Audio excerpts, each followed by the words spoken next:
आज सलोनी विदा हो गई। एयरपोर्ट से लौटकर रंभा दी ड्राइंग रूम में ही सोफे पर निहाल सी लेट गई। महीने की गहमागहमी भागम भाग के बाद आज घर बिल्कुल सूना सूना सा लग रहा था। बेटी की विदाई ही निकल रहे आंसुओं के सैलाब को रोकने में रंभा दी की बंद पलकें नाकाम थीं। मन था कि आंसुओं से भीग कर नर्म हुई उन यादों को कुटे दे जा रहा था, जिन्हें 25 साल पहले दफनाकर रंभा दी ने अपने सुखद वर्तमान का महल खड़ा किया था।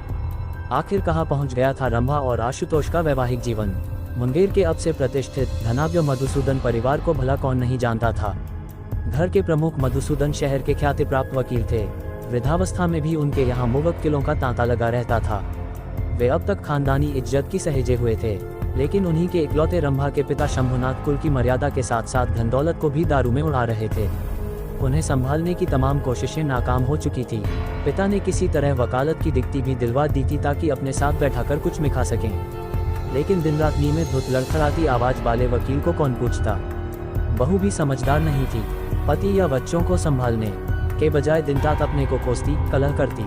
ऐसे वातावरण में बच्चों को क्या संस्कार मिलेंगे या उनका क्या भविष्य होगा, ये दादाजी समझ रहे थे। पोते की तो नहीं, क्योंकि वह लड़का था। दादाजी को चिता अपनी उकसी चंचल पोती रंभा की थी।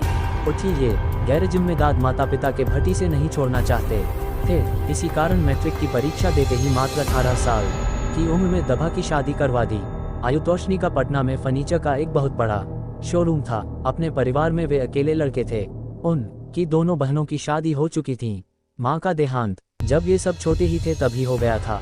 बच्चों की परवरिश उनकी बाल विधवा चाची में की थी।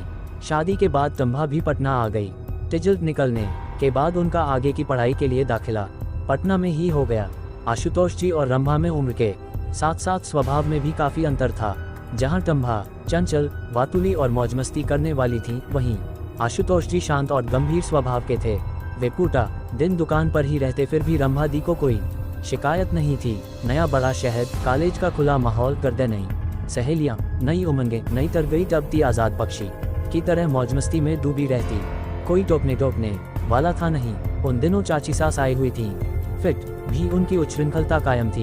एक रात करीब 9 बजे रंभा फिल्म देखकर लौटी। आशुतोष जी रात बजे के बाद ही घर लौटते थे, लेकिन उस दिन समय पर रंभा दी के घर नहीं पहुंचने पर चाची ने घबराकर उन्हें बुला लिया था। वे बाहर बरामदे में ही चाची के साथ बैठे मिले। कहाँ से आ रही हो? उनकी आवाज में गुस्सा साफ झलक रहा था। क्लास थोड़ी देर से खत्म हुई, रंभा दी ने जवाब दिया। मैं 5 बजे कॉलेज गया, वह कॉलेज थी बंद था।